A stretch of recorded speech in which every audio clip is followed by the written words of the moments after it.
that worst case scenario, Savannah can go back and catch the first couple of minutes that way. Looks like they're logging out and back in. Okay. So let's see. I just wanted to tie up a loose end concerning compound interest with you, and then we'll talk about inverse functions and logarithms for the rest of the day. So Unit 4 is really two kinds of, hold on, let me grab my water. Unit 4 is really two kinds of functions in one. There's exponents, and then there's logarithms which undo exponents. And so we'll talk about both of those. Let's see, lost my train of thought there, I'm sorry. We'll talk about what it means for a function to undo another function. That's called inverse functions. Is your sound back on now, Savannah? Maybe.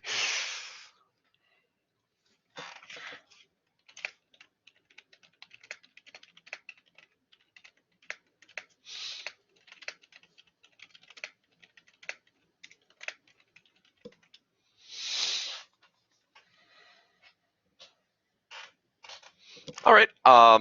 So first off, though, let's talk a little bit more about compound interest. I told you all last time that exponential functions are the kind of thing where, let's see, can I move this dock? Oh, neat, I can. I told you last time that exponential functions are the kind of thing where we're multiplying by the same thing over and over, which is to say, we're not going at a constant rate of change. The graph is not going to look like a line. The graph of an exponential function is going to slowly accelerate because it's the same percent change over and over. For example, if I invest, oh, I don't want this here.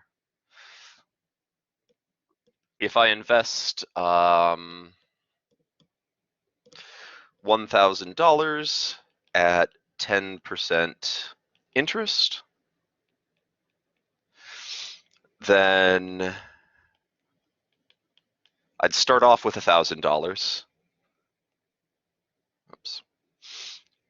And then in year one, I would have $1,100, and that's where the similarities to simple interest end, because we are multiplying by 1.10. That's a 1 for the money we already have, and a 0.10 for the 10% interest we're making. Excuse me. So then when we multiply, when we add another 10%, we're, this time, before we added 100, this time we're adding 110. So we're going to get up to 1210. And then in year three, we'll be yet again multiplying by 1.10. Come on.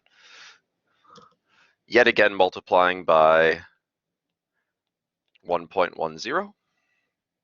And so this time we're going to go up to 1331 as we add 121. So, oh, question?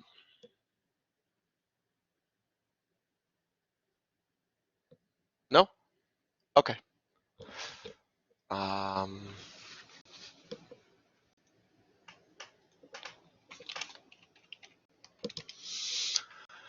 All right, so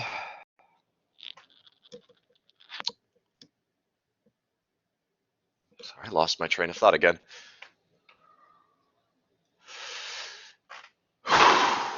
Okay. So this is if we have 10% interest and we're adding that 10% at the end of every year, this is what we end up with, $1,331. And it's a little bit better than the simple interest that got us $1,300. But bankers realized that they could do more, which is to say, instead of 10%, okay, well, that's unfortunate. Instead of 10% once per year, what if we did 5% twice per year? What would happen to our savings if we, this is called compounding.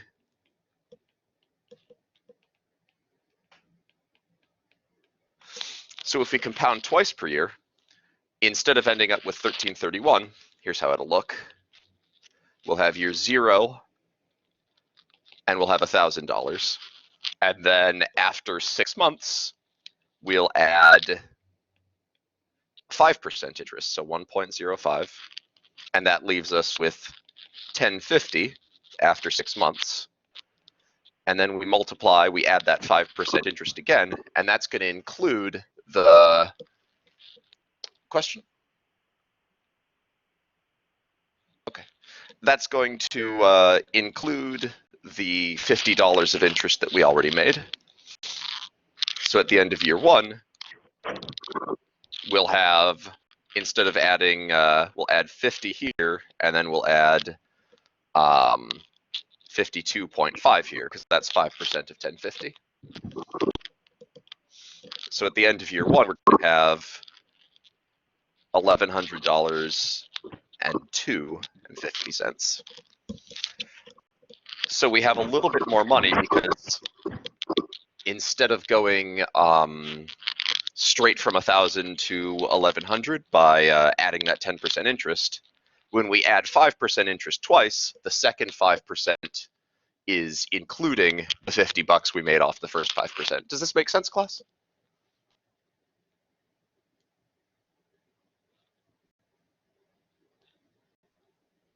Crickets. Okay. Anyway, as time goes on then, by the end of year 3, we end up with $1,340.10. So a little bit more money than that 1331. And this is because halfway through the year, we're compounding again.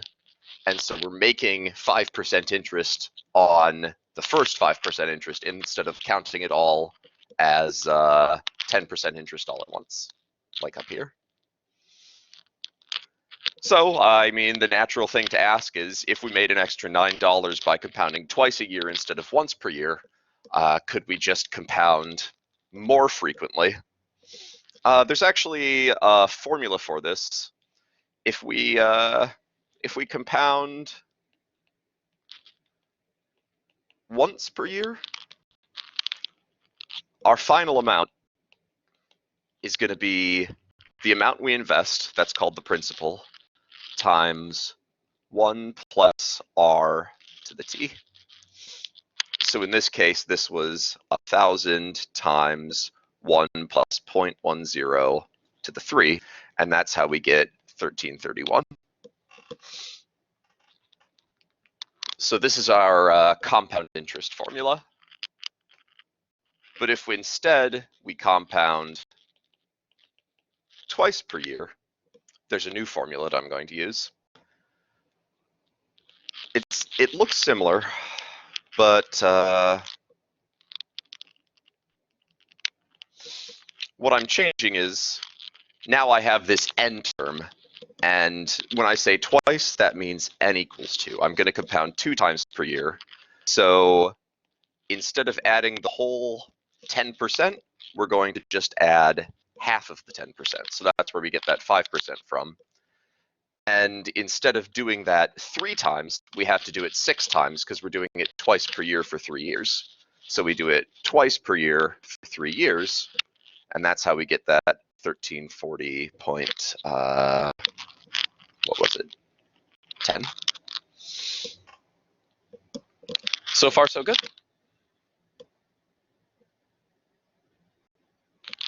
You can all still hear me, right? Just check. Yes. Okay, good. Fantastic. Glad to hear it. Okay. Except for Savannah, unfortunately, but well, that's why I'm recording. So the natural thing to ask is, if we compound more than twice per year, what happens? Oh, fantastic. I'm glad.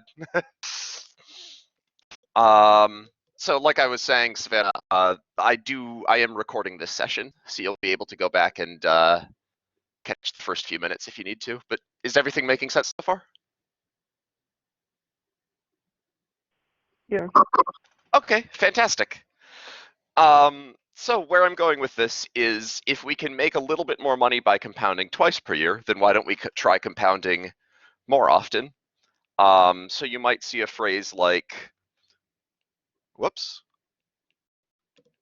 quarterly. That would be n equals 4. I'm going to go straight up to monthly, which is where we say n equals 12. There are 12 months per year, and we're going to compound on each of those months. So in each month, we're taking our $1,000 and we're just going to add in 1 month's worth of interest. So 10% interest divided by 12. But since there's 36 months in 3 years, or 12 times 3 months, we're going to do the compounding 36 times. So smaller and smaller amounts of interest, but more and more often. And it turns out that when you compound monthly, you end up with $1,348.18. So we got more money by going to twice a year, and we got even more money by going to once every month. And so we continue the trend. I want to point out something that happens when we continue this trend. If I go up to daily, that means that n is 365. So every day we'll get 1 day's worth of interest.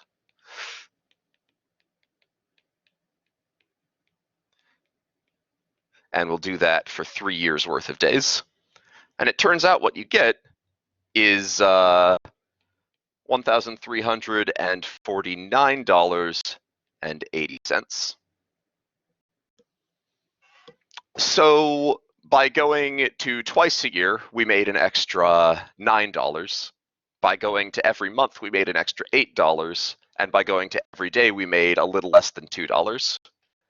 So this is a classic case of what we call diminishing returns. In other words, we're doing more and more work.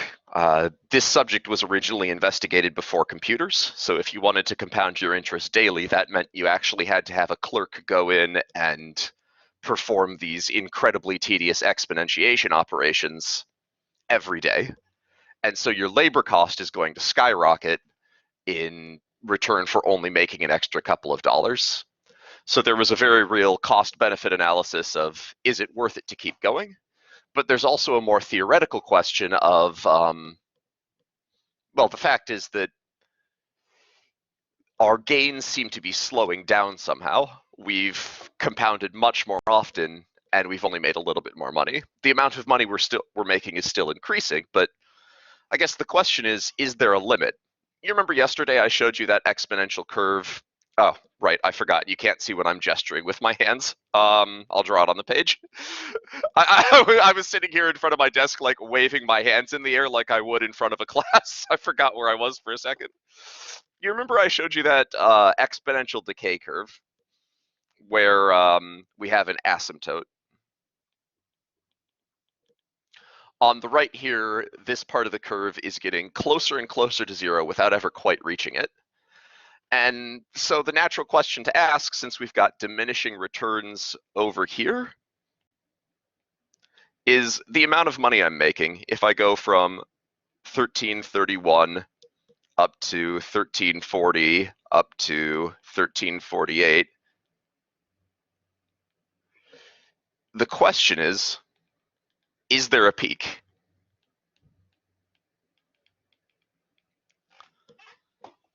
Is there an asymptote here? That's our question. And as a matter of fact, there is. And this turned out to be mathematicians' first taste of one of the most important numbers in mathematics. It's called E. Let me explain.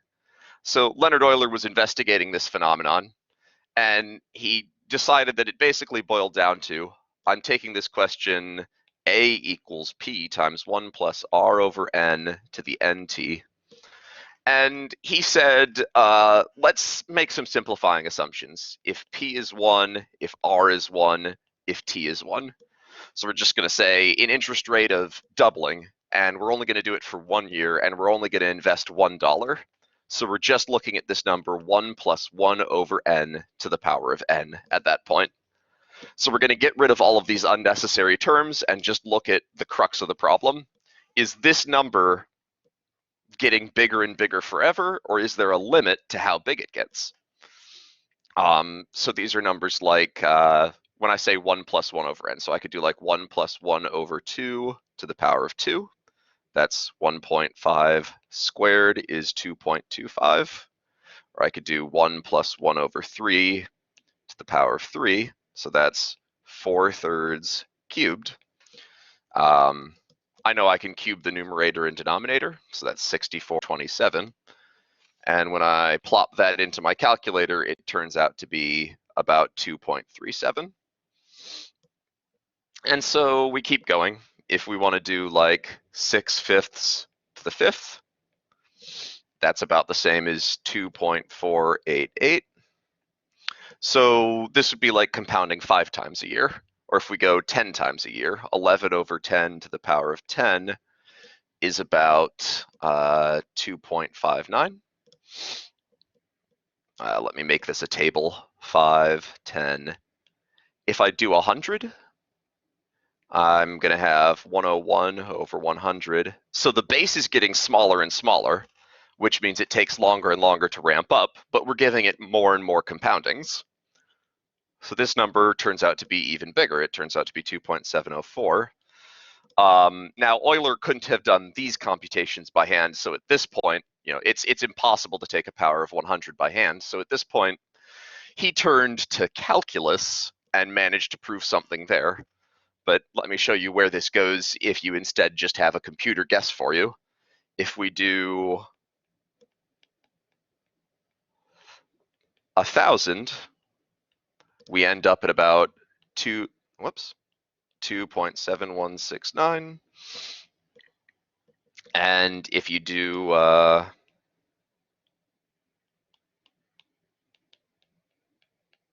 1,000,000, you get about 2.71828. And that ends up being right about where it stagnates. If we go up to 1 billion, we also get 2.71828, but the next decimal point is a little bit different.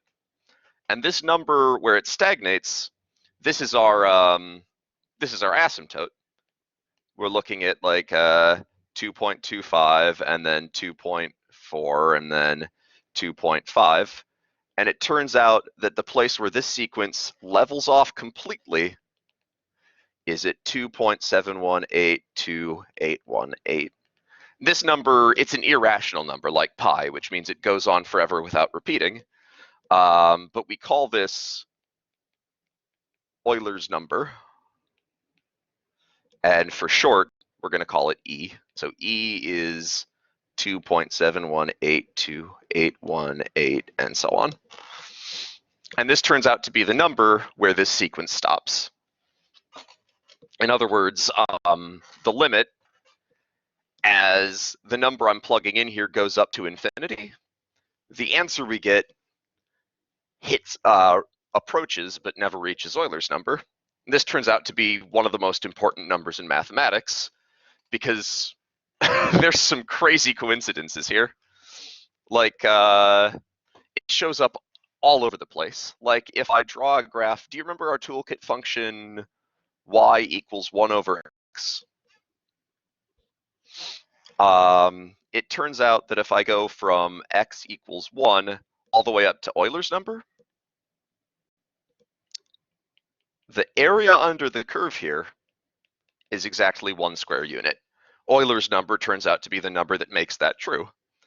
Why that is related to this problem is a very, very deep question.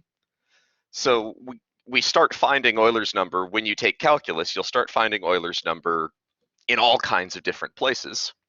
But the first place it ever showed up was, since as n goes to infinity, 1 plus 1 over n to the power of n turns out to go to e. Well, it turns out that as n goes to infinity, so this is that limit notation we've used before for n behavior, our interest formula, p plus 1, p of 1 plus r over n to the nt, that turns out to go to a formula you might have seen before, p times e to the rt. So this follows from this. Now, you aren't going to be responsible for coming back and remembering like this fact or anything like that on the test. I just thought it'd be interesting to go into where this number actually comes from or why this formula exists. But this formula is something we'll use on a test. So where we left off with our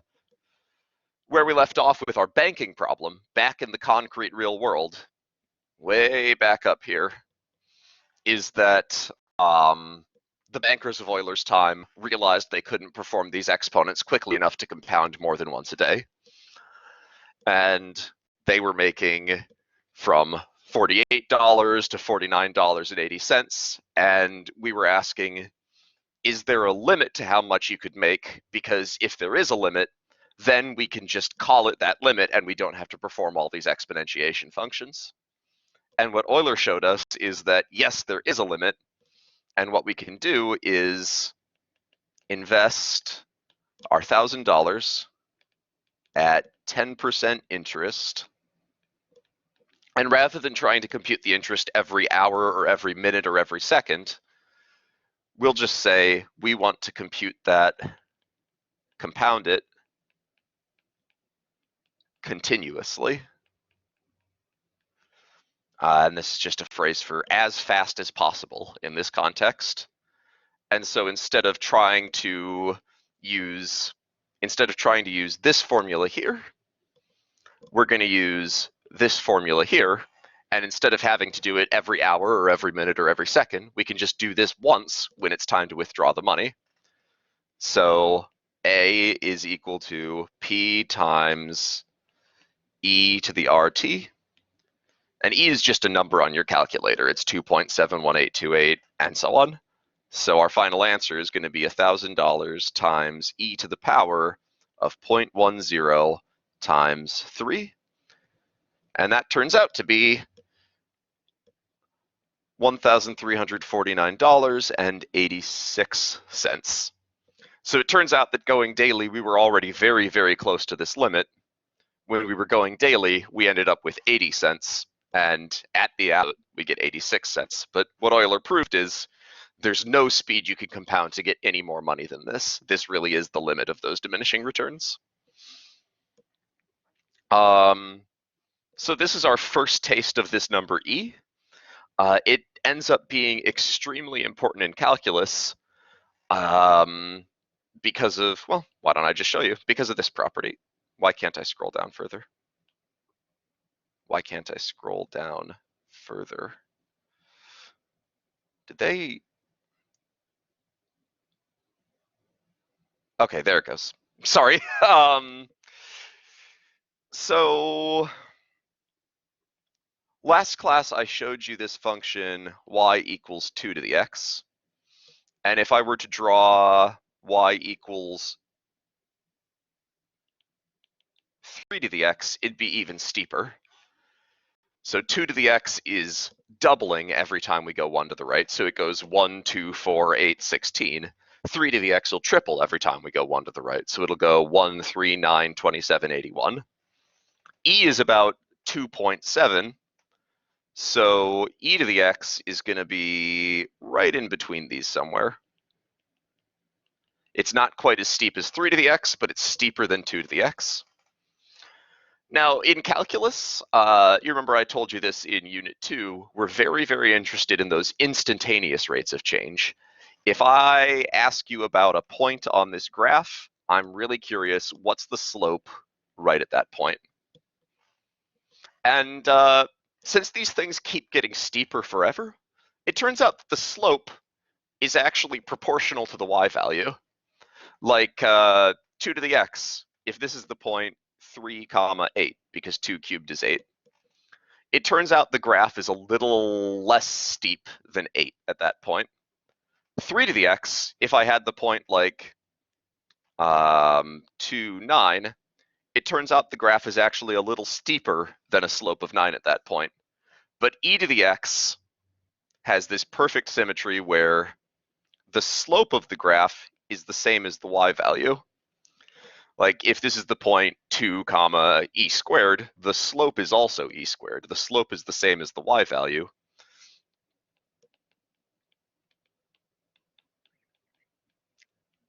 And it's the only function that has that property. So once you get to calculus, where we're so interested in slopes, e to the x becomes this incredibly important function.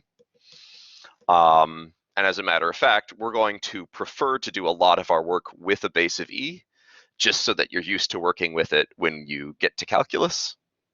Now that's all a lot of theory again, so we'll jump back into concrete math at this point, but I did want to share that property, the fact that e is this special number in calculus.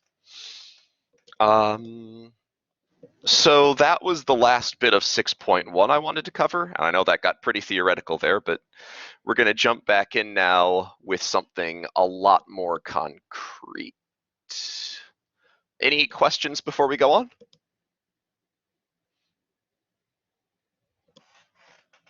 All right. Let's see here. What do I want to cover next? Do you remember last class, we had some kind of problem where it was like, I had an x trapped in the exponent. Like if I had the equation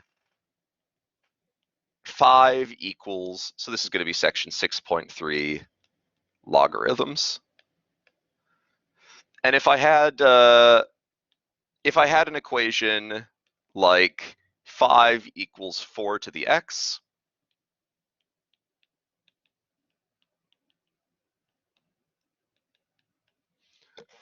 we need some way to undo this. And that's what a logarithm is going to be. It's going to be a way to undo this. Let's see here. Let me go even more concrete. Where do I want to start? Okay. There are some equations that look like this that we can actually solve. Like if I say 2 to the x equals 16, what should x be?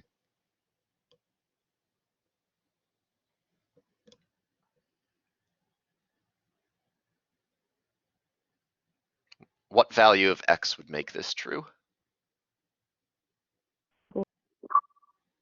Yeah, then we'd have x equals 4.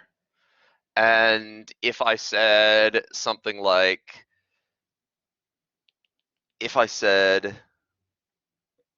come on, it's doing it again. 2 to the x equals 128.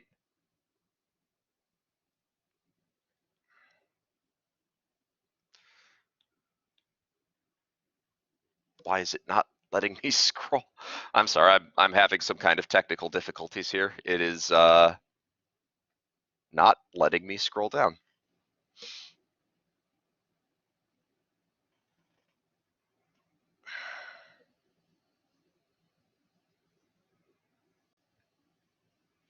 Sorry, give me a moment here to try to trick this thing into working now. Okay, got it. Right, if I said 2 to the x is 128, then I'd know that x equals 7. That turns out to be 128 is 2 to the 7th power. But if I say something like 2 to the x is 153, that's not a power of 2. Now, I know that 2 to the 8th power is 256, so I know that 2 to the 7th is 128, 2 to the 8th is 256, and I know that 153 is between those two numbers. So the graph of 2 to the really. The graph of 2 to the x is going to look something like this, and we've got these points 7, 128, and we've got this point 8, 256. But there should be some number in between here that gets us a y value of 153. Let me put it this way. When I had a problem like this number squared is equal to 2, we wrote the square root of 2. We had to introduce a new symbol to talk about that number. There is no way to write the square root of 2 without actually using square roots. And this is kind of the same thing. There is a number that does this. It turns out to be approximately 7.2574, but that number goes on forever.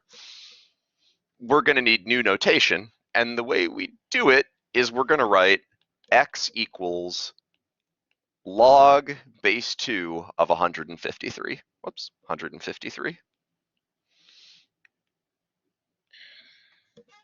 So this is new notation to talk about, this is new notation to solve this problem. Turns out there's no way to write the solution to this problem. There's no way to express this number, 7.2574, without new notation. So a logarithm is going to be the way that we write answers to this problem. So 2 is the base, and 153 is the argument. In other words, when I write log base 2 of 153, I'm saying this is the number where if I raise 2 to this power, I get 153. So when I write log base 2 of 153, I'm answering the question, what power of 2 is equal to 153? So this notation, it takes a little bit of time to wrap your head around, but once you've got it, it's really not too bad. It's just a new way of thinking about numbers, just like square roots were a new way of thinking about numbers. So if I write, say, log base 2 of 8, I mean the power we have to raise 2 up to get 8. So what power do I have to raise 2 up to get 8?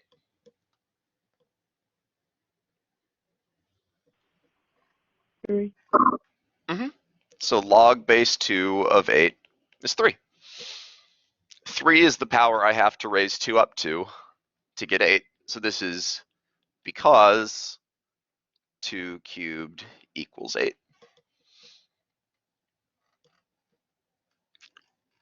So I would read the logarithm of 8 base 2 is 3. Or in the same way,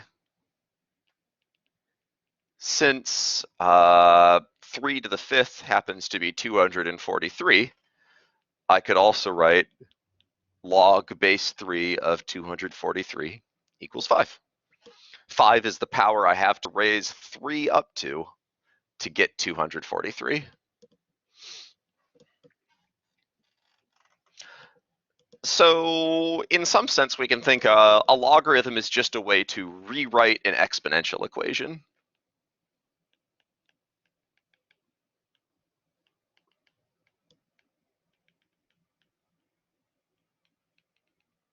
Every exponential equation can be rewritten as a log equation and vice versa. So the first step in getting good with logarithms is knowing how to switch back and forth between logarithmic notation and exponential notation. For example, switching back and forth between log base 5 of 25 equals 2 and 5 squared equals 25. And here's my trick. 5 is the base.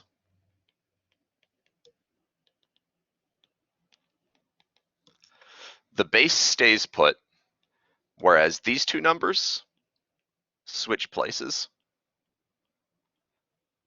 I don't know if I've used this terminology before, but I call the number that I plug in, so like this 25 is plugged in here, I call the number that I plug into any function an argument. So what I'd say is the argument and the answer change places.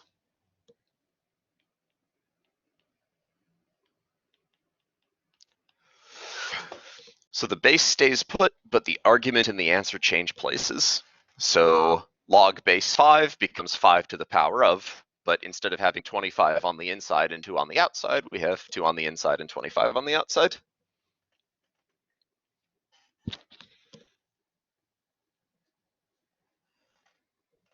So,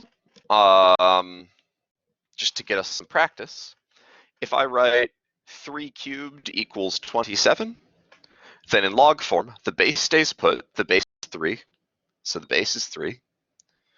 Now the argument and the answer are going to switch places. So log base 3 of, whoops, didn't mean to write that, 27 is equal to 3. So these two numbers have switched places, but the base has stayed put. So I would say 3 to the third power is 27, or I could say to get from 3 to 27, I have to raise 3 to the third power. So that's what a logarithm does for us. And it lets us solve equations like what power of 2 is 153? Well, the answer is just log base 2 of 153. We need new notation to write that number in any meaningful way. We're going to have to remember all our exponent properties. So 16 to the power of 1/4 is equal to 2. And that's because 1/4 is the same as a fourth root. This is the same as saying the fourth root of 16 is 2, because 2 to the fourth power is 16, so 1/4 goes the other way. I could write that as a logarithm. Log base 16 of 2 is 1/4. I have to raise 16 to the 1/4 power to get 2.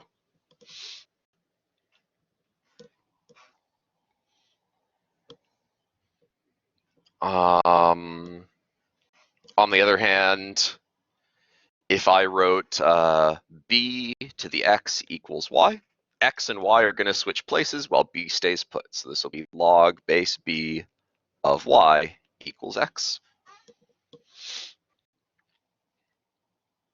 So these are our logarithms. And we can go the other direction too. If I write log base 36 of 6, what power of 36 makes 6? What do I have to do to a 36 to get a 6 out of it? In terms of powers. So powers include things like if I did a power of 2, that would square it, but that's going the wrong direction. If I did a power of -1, that would put it in the denominator, but that's not quite what we want. But there's another power that does exactly what we want. It goes from 36 to 6. Does anybody know?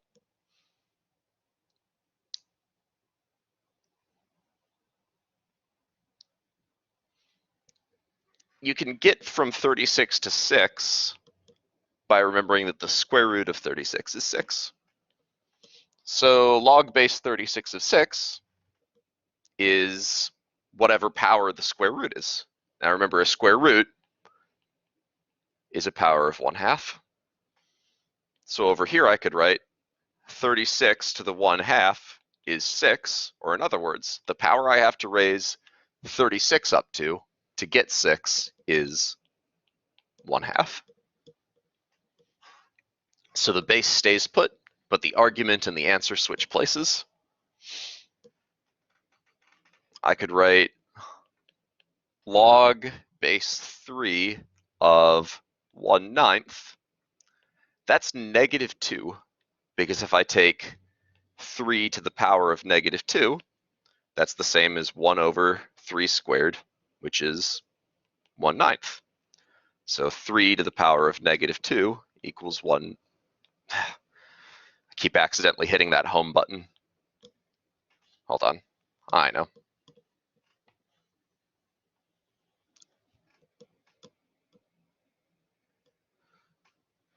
Now I'll stop hitting the home button. Okay.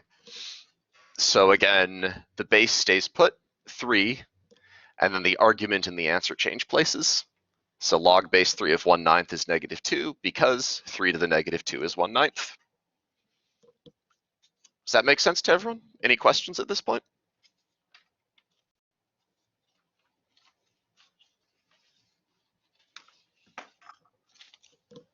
So when I'm trying to solve a logarithm, I'm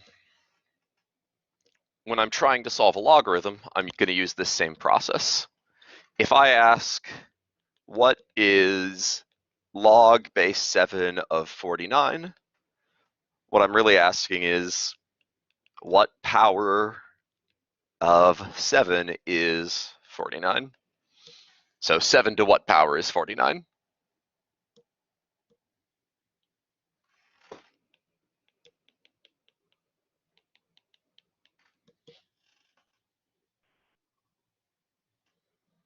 That would give us x equals 2. So in other words, log base 7 of 49 is equal to 2.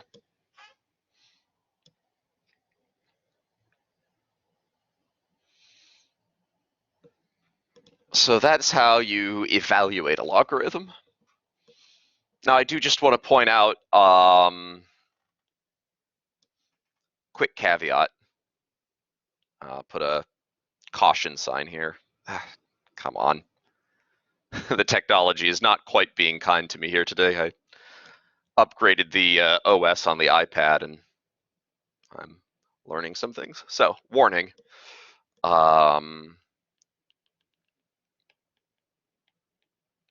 It was fine to put a negative number into an exponent, but putting a negative number into a log is not going to work out.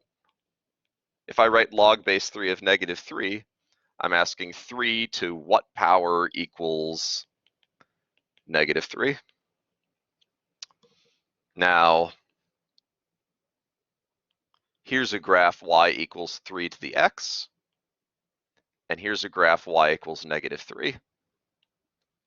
This is always positive, and this is always negative. So these are never going to meet. There is no solution here. It's impossible to plug a number into 3 to the x and get an answer of -3. 3 to the x is always positive. So log base 3 of -3 does not exist. And to summarize, the argument must be positive, and the base also must be positive. Now, the answer could be negative.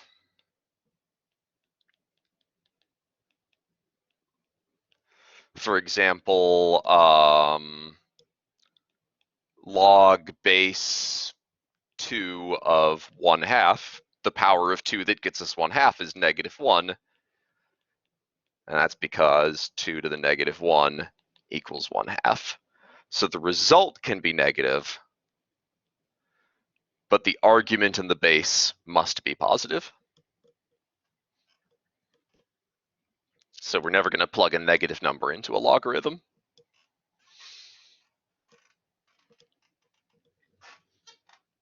Okay.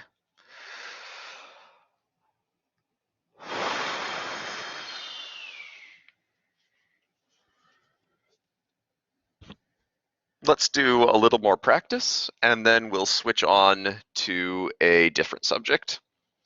By the way, either this afternoon or tomorrow morning, depending on when I get to it, I'll be fixing the schedule in MyOpenMath, so you'll be able to get started on the homework for this section very soon. Let's see here. So if I ask, what is log base 3 of, let's say 1/27? What I'm asking is, if I'm not sure what the answer is, I could say, let's just call that A for answer and rewrite this in exponential form. So 3 is the base, A becomes the argument, and the answer is 1 over 27. Now I happen to notice that 27 is 3 cubed. And if this whole thing is in the denominator, that's the same as a negative exponent. So this is like 3 cubed to the negative 1, which is the same as 3 to the negative 3, because we can multiply those exponents. This is an example of the nested exponent rule. So that means that A is negative 3, or in other words, log base 3 of 1/27th is negative 3 because 3 to the negative 3 is 1/27th.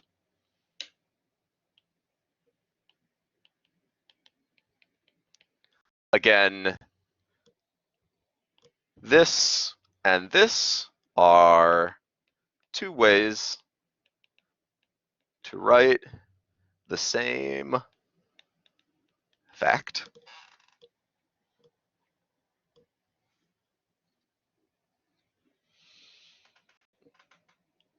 Or if I write, what is log base 8 of 2,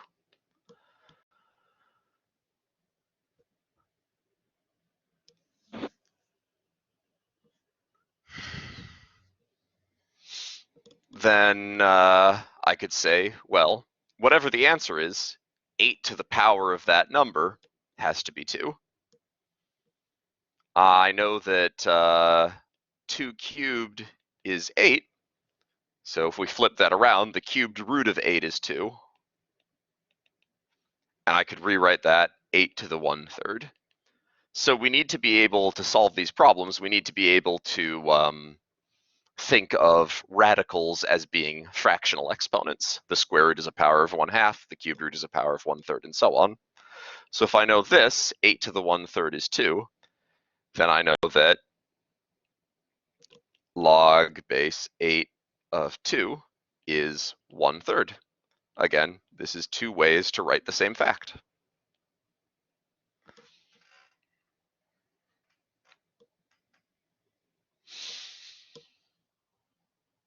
Okay. Any questions here?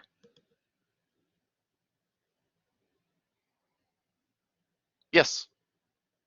Question?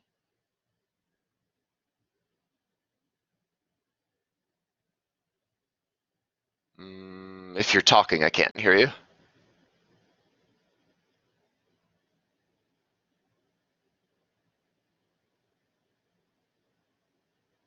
Okay.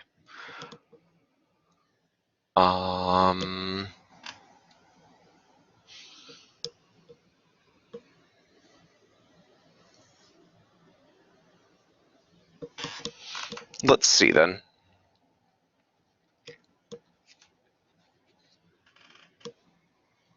Can do some more for practice. Like, here, I know. Take a minute on, if you have a notebook handy, try to solve these problems for yourself. Log base 5 of 125. Let's do log base 4 of 16. And then maybe a tricky one. Log base 9 of the square root of 3. So go ahead and take a minute or two and see if you can solve those on your own. I will be right back.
All right, any luck?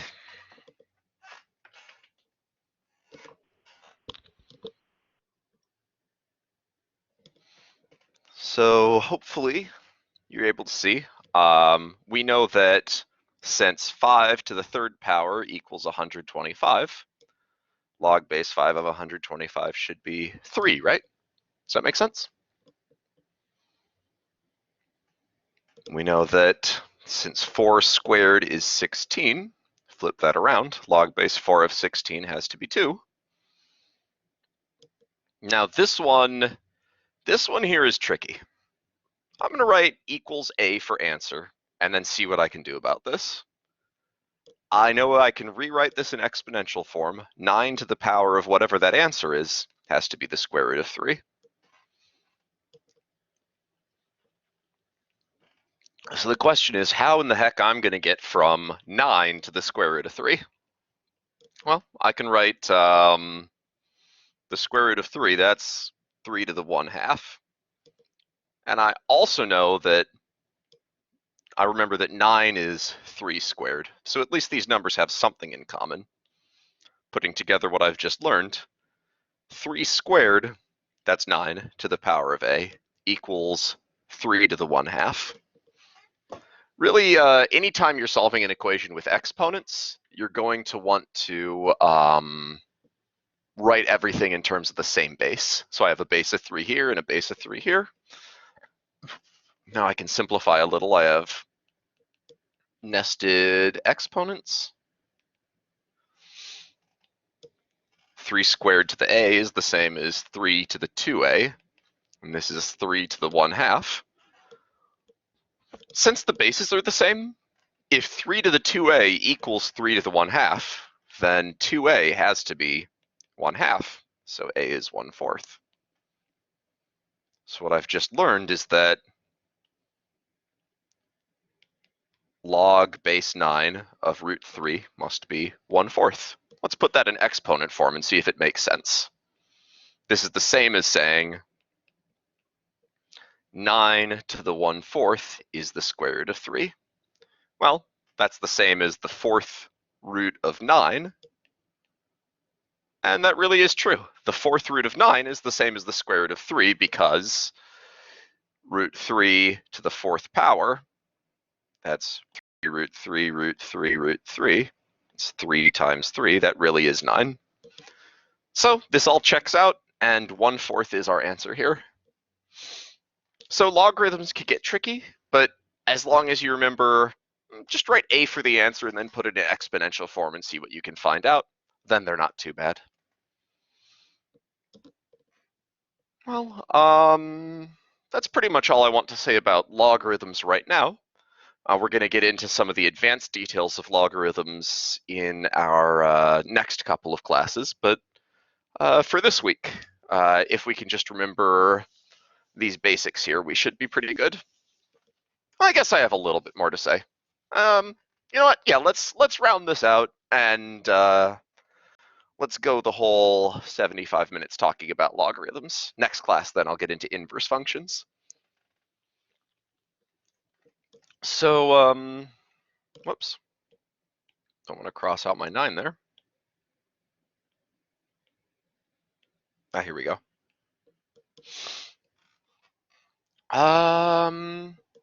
Let's see.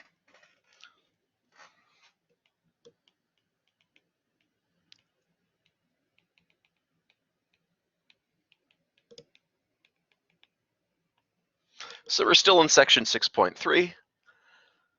I want to talk some specifics of logarithms. Let's say I write something like log base 5 of 1. I'm asking, just remember, I'm asking what power of 5 is 1? So 5 to what power gets us 1? Does anyone remember? 5 to what power gets us a 1? That's right, Samuel. It is 0. So our answer is 0 because 5 to the 0 is 1. And as a matter of fact, if I write log base 17 of 1, well, that's also 0 because 17 to the 0 is 1. Any number to the power of 0 is 1.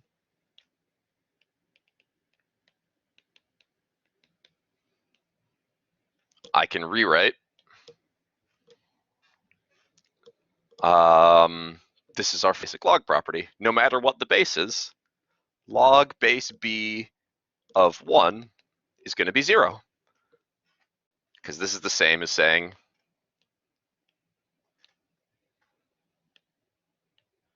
b to the 0 is 1. Since b to the 0 is always 1, log base b of 1 is always 0. So this is our first log property. If I plug a 1 into a logarithm, it doesn't matter what the base is, the answer is always 0.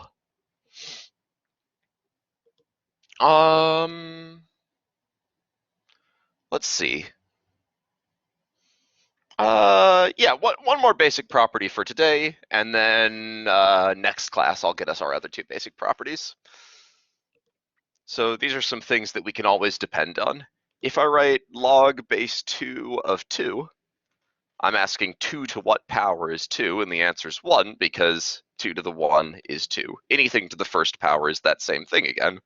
So if I ask what's log base 10 of 10, the answer is still 1 because 10 to the 1 is 10.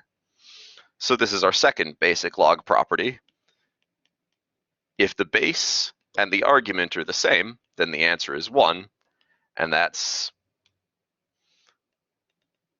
since b to the 1 is b. So there's a couple of basic log properties for you. The other thing I want to mention is a little bit of notation. There's a couple of special numbers that we use as bases for logarithms more often than any other. One of them is 10, since our number system is base 10. We call this the common log. Instead of writing, if I just write log x, I really mean log base 10 of x. So this is just a shortcut. It's just a shortcut in the notation. There's no mathematical significance, but it's just, if I don't write the base, I mean 10. And that's just because those show up so often. There's two of these shortcuts. The other one is called the natural log. You remember I told you that e to the x is the only function that is its own slope, which means that e is a very special number in the study of logarithms as well. It turns out that if you're trying to find the slope of a log function, most log functions have really nasty expressions for their slopes, but one of them has a really nice expression for its slope, and that's the natural log. And so instead of writing log base e of x, I'm just going to write ln of x. Oops. Make that look more like an L here. ln of x. And this actually comes from the French log natural. So instead of writing NL in English, this was discovered by a French-speaking person, so we call it the log natural. All right, so those are our two shortcuts. So for example, if I wrote natural log of e, well, that's really the same as log base e of e, and we know that that's 1 from our basic log property up here. All right. Question? Wait, can you explain the log x equals log 10 x again? Oh, yeah, this is not a formula. This is just a notation shortcut. It's because astrophysicists use these so often. So like they have to deal with things like the sun is 93 million miles away, and they'd like to rewrite that as 9.3 times 10 to the 7th. Another way to shrink these numbers down to be appreciable is if I wanted to say log base 10 of 93 million. This is actually really cool since there's 1, 2, 3, 4, 5, 6, 7, 8 digits. This is going to be a little less than 8. It's going to be about 7.8. The log of a number is going to be about the same as the number of digits it has.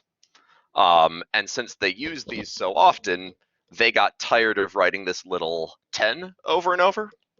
And so they just write log 93 million.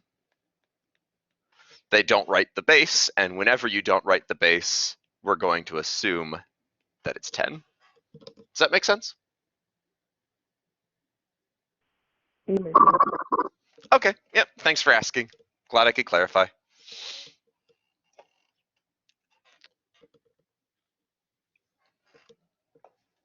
All right. So last class I showed you a lot of different real-world uses of exponential functions, like the spread of a virus or the growth of a population or inflation of the value of money or radioactive decay. But you might be asking yourself, where in the world, if I'm not an astrophysicist, where am I going to use logarithms?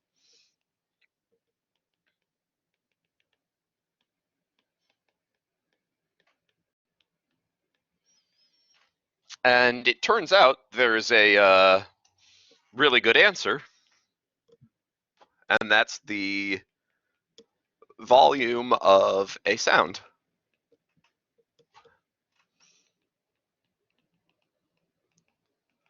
You know, we measure volume in decibels, right?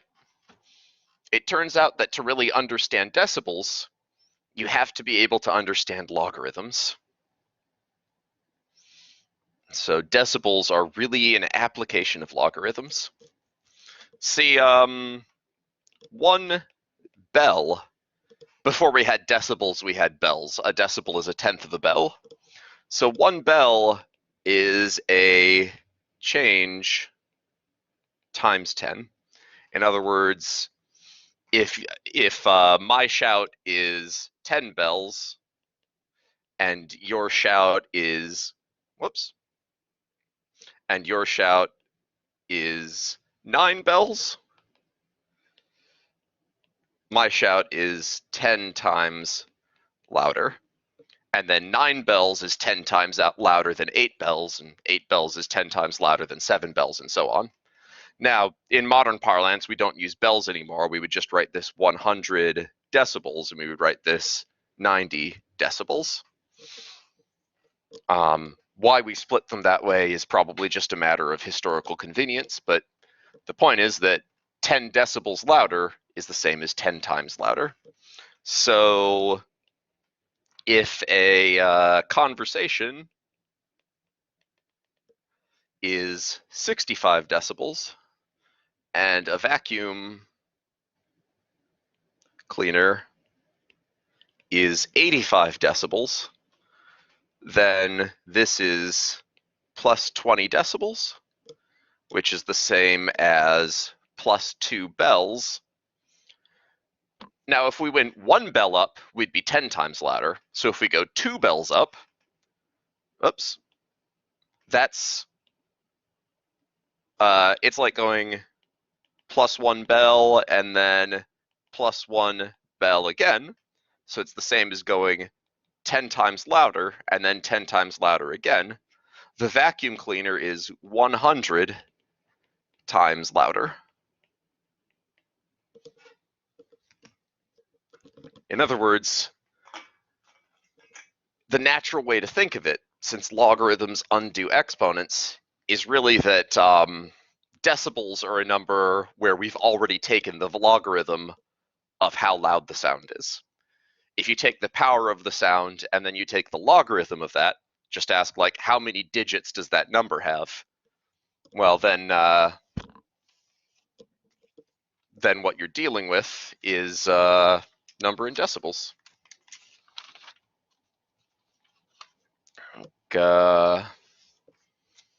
So the logarithmic scale here, it's helping us to think about quantities that differ by a huge amount. So if we had some unit of loudness, let's say it's in amps, then a normal conversation might be 1,000 amps. Whisper is 100 amps, but a jet taking off is 1,000,000,000 amps. And these numbers are just too far apart to think about, so we take the logarithm of those numbers. So instead of saying Whisper is 100 power, a conversation is 1,000, and a jet is 1,000,000,000. Actually, jet would be more like 1,000,000,000,000. We take the log base 10 of those numbers, and we get log base 10 of 100 is 2, because 10 squared is 100. Log base 10 of 1,000 is 3, and log base 10 of, well, this number is 10 to the 12th because it's a 1 with 12 zeros, so the answer is 12. And then for whatever reason, these are bells. For whatever reason, we multiply by 100, or by 10, sorry, and we write 20 decibels, 30 decibels, and 120 decibels. So that's how we change these crazy different numbers into something that's close enough to think about. So every time you go up by 10 decibels, it's really the same as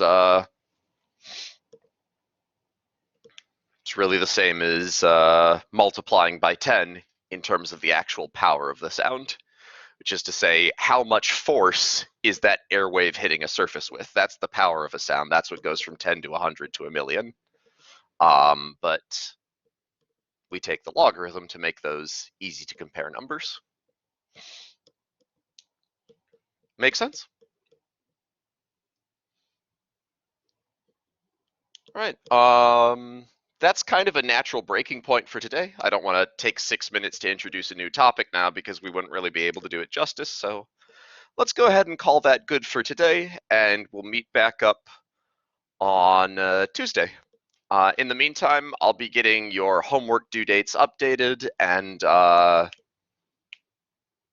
something else I needed to do. Oh yeah, I'll be putting these notes and this recording up on CourseDen shortly. Any questions before we take off? All right, well, thank you all for coming, and I will see you next class.